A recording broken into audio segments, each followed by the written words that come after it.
olacaq. Amin inşallah. Gəlsin Zəka bəyin öz sözlərinə, musiqisinə, özü yazdığı, bəstələdiyi gözəl bir ifası var. Dinləyək görək Zəka bəy sözlərini nə deyir, qələmə hansı sözləri tökür? Nə demək istəyir?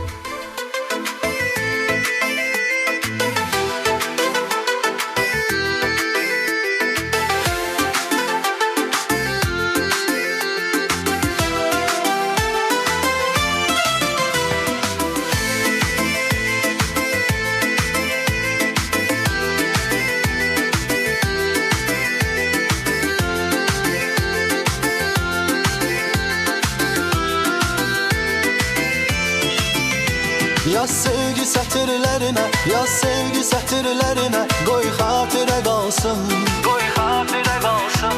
Yaz sevgi sətirlərinə, yaz sevgi sətirlərinə, qoy xatirə qalsın, yaz xatirə qalsın.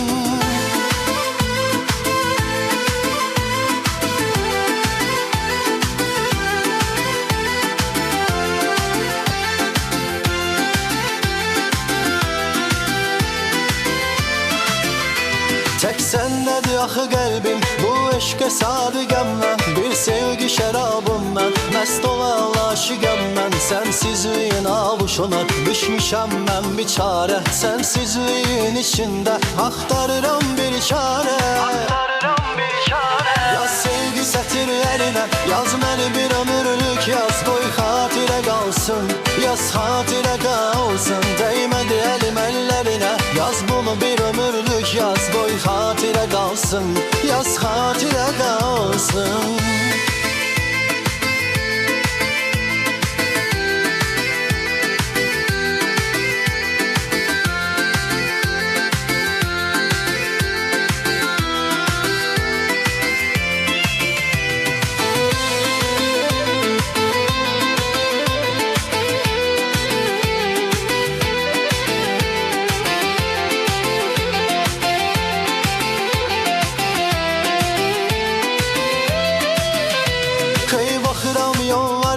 Bəlkə qayıdarsan sən, düşmüşəm elə bir hala. Tək dərman olarsan sən, mən bu eşqidən xəstə. Nə dərdimə məlhəm var, elə bomboş otaq bir mən. Bir dəriyən şəm var.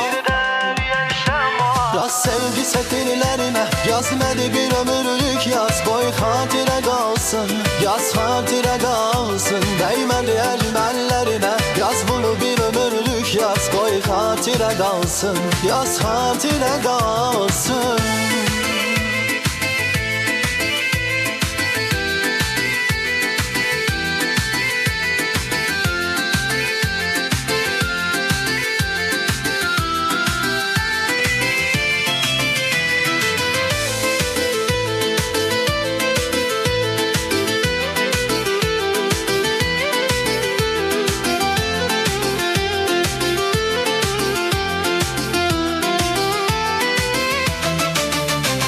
Yaz sevgi sətirlərinə, yaz məni bir ömürlük yaz. Qoy xatirə qalsın, yaz xatirə qalsın. Dəymədi əlim əllərinə, yaz bunu bir ömürlük yaz. Qoy xatirə qalsın, yaz xatirə qalsın. Xatirə qalsın.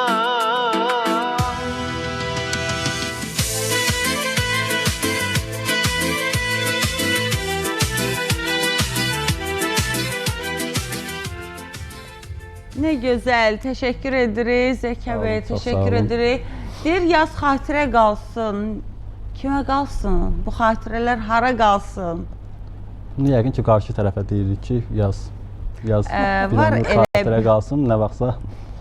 Var elə bir ünvan ki, xatirələri göndərdiyiniz. Zamanında ünvanlı olub. Yəni, bu mahnı əslində bir il öncə yazmışdım mahnı, sonradan yeni aranjmanla. Bəli, yeni aranjman da elə gözəl olub. Nə edirəm, az öncə sizin gözəl ifanızın reklam arasında biz danışıq deyir,